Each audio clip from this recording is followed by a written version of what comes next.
वर्ष का 5वां सामान्य रविवार।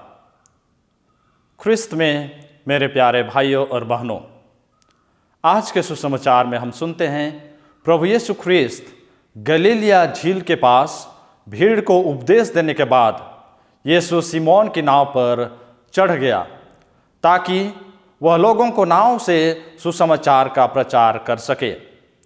दोपहर का समय था और मछली पकड़ने का कम से कम संभावित समय था।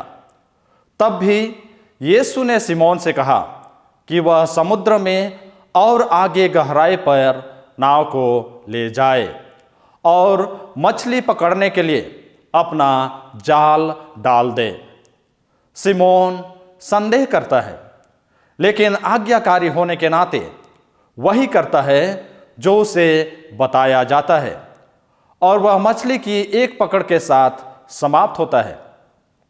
जब बहुत ज्यादा मछली फंसती है और जाल को खींचना मुश्किल हो जाता है, सिमोन अपने आप में महसूस करता है कि वह एक पापी मनुष्य है।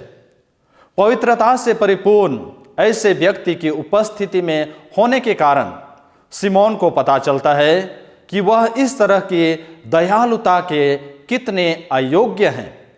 उसी क्षण यीशु ने सिमोन को एक नए व्यवसाय के लिए बुलाता है।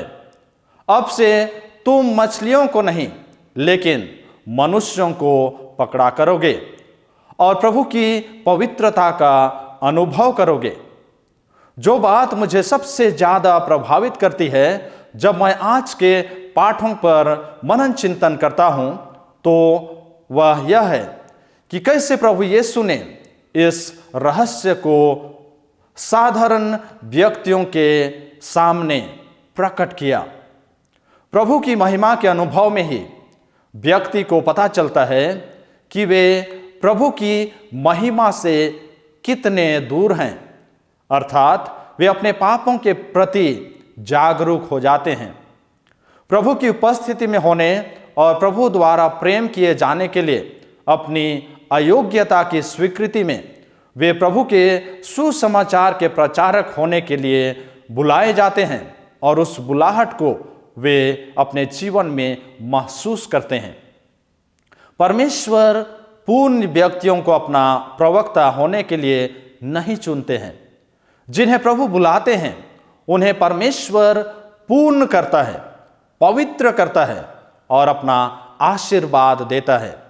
यह उनके बुलाहट में है कि व्यक्ति वह बन जाते हैं जो उन्हें कहा जाता है। नबी ईसायास यह घोषणा करने में सक्षम है कि वह परमेश्वर की इच्छा को पूरा करने के लिए तैयार है, क्योंकि उसे पता चलता है कि वह परमेश्वर की पवित्रता का अनुभव करने के लिए कितना अयोग्य है। जब संत पौल पुनर्जीवित प्रभु यीशु के अनुयायियों को नष्ट करने के लिए रास्ते में होता है, तो यीशु के पुनरुत्थान के सुसमाचार का प्रेरित बन जाता है, क्योंकि वह यीशु ख्रिस्त को अपने जीवन में अनुभव करता है। जब पेतरुस अपने बुलाहट के बारे में जागरूक होता है, तब वह जानता है कि वह ईश्वर द्वारा चुना गया है। एक बच्चे के रूप में मैं सोचता हूं कि पुराने नियम में भविष्यवक्ता और नए नियम के संत मेरे दिन के सुपर हीरो के से कहीं बेहतर थे। मैंने उनकी उन महान लोगों के रूप में प्रशंसा की जो अपने आदर्श के रूप में स्वर्ग से बाहर हो गए थे। फिर भी जितना अधिक मैं शास्त्र का अध्ययन करता हूं, उतना ही अधिक मुझे एहसास होता है कि वे सामान्य व्यक्ति थे जो पापी थे। हम लोगों के समान साधारण मनुष्य थे। उनकी पवित्रता उनके अपने कार्यों से नहीं आई, उन्हें परमेश्वर द्वारा पवित्र बनाया गया था और इसने उन्हें अनुमति दी थी और उन्हें चुनौती दी थी कि वे जितना हो सके उतना परिपूर्ण बने।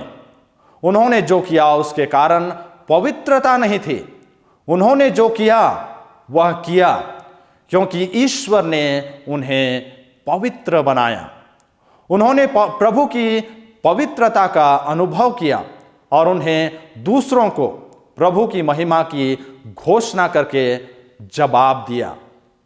मैं अपने जीवन में आज समझ पाता हूं, अपने बचपन में मैंने सोचा कि मुझे अच्छा व्यक्ति बनना है ताकि मैं पवित्र बन सकूं।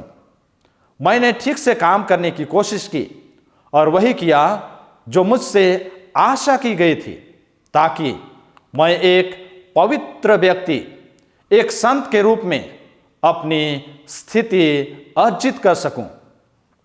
फिर भी जैसे जैसे मैं बड़ा हुआ, मैंने महसूस किया कि मेरी पवित्रता मुझसे नहीं आती, यह ईश्वर से आता है। जितना अधिक मैं प्रभु की भलाई और पवित्रता का अनुभव करता हूं, उतना ही मैं प्रभु की पवित्रता से प्रभावित होता हूं और उस अनुभव और एहसास के कारण मुझे लगता है कि मुझे दूसरों की सेवा करने और दूसरों को ईश्वर का सुसमाचार सुनाने के लिए चुना गया है, बुलाया गया है। जिस पवित्रता को प्रभु यीशु ने अनुभव करने की अनुमति दी है, वह मुझे उद्धार के संदेश को प्रसारित करने की शक्ति प्रदान करती है। हम सभी को पवित्रता के लिए बुलाया गया है। हमसे उस पवित्रता का अनुभव करने की अपेक्षा की जाती है जो पवित्र परमेश्वर से आती है। जैसे ही हम में से प्रत्येक प्रभु की अद्भुत पवित्रता का अनुभव करते हैं, हमारा जीवन बदल जाता है। हम स्वीकार करते हैं कि हम प्रभु से कितनी दूर थे, हम कितने पापी रहे हैं। इस प्रक्रिया में हम दूसरों को प्रभु का संदेश सुनाने के अलावा और हम कुछ नहीं कर सकते हैं। हमने प्रभु की महानता के बारे में जो अनुभव किया है, उसे हम एक दूसरे के साथ बांटते हुए हमें प्रत्येक दिन के जीवन में आगे बढ़ने की आवश्यकता है। हम उन लोगों में शामिल होते हैं जो हमसे पहले चले गए हैं, भविष्यवक्ता, प्रेरित और संत, जिन्होंने हमें अपने अनुभव दिए हैं।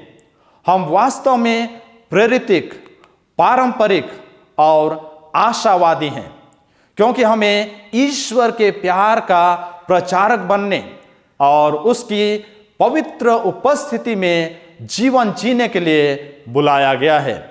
इस तरह मैं कह सकता हूं, मैं प्रभु की स्तुति गाऊंगा और मैं उसकी महिमा की घोषणा करूंगा।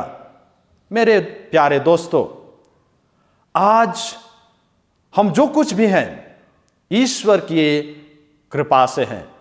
हमें जो कुछ भी बुलाहट दी गई है वह ईश्वर की ओर से आया है और इसलिए उसे हमें स्वीकार करने की आवश्यकता है और उस बुलाहट में हमें रोज दिन आगे बढ़ने की आवश्यकता है, जिससे कि हम ईश्वरीय उपस्थिति में, ईश्वरीय प्रेम, ईश्वरीय दया, ईश्वरीय क्षमा में अपना जीवन जीकर हम दूसरों को ईश्वर की ओर प्रेरित कर सकें और एक अच्छे संदेशवाहक बन सकें। आमीन।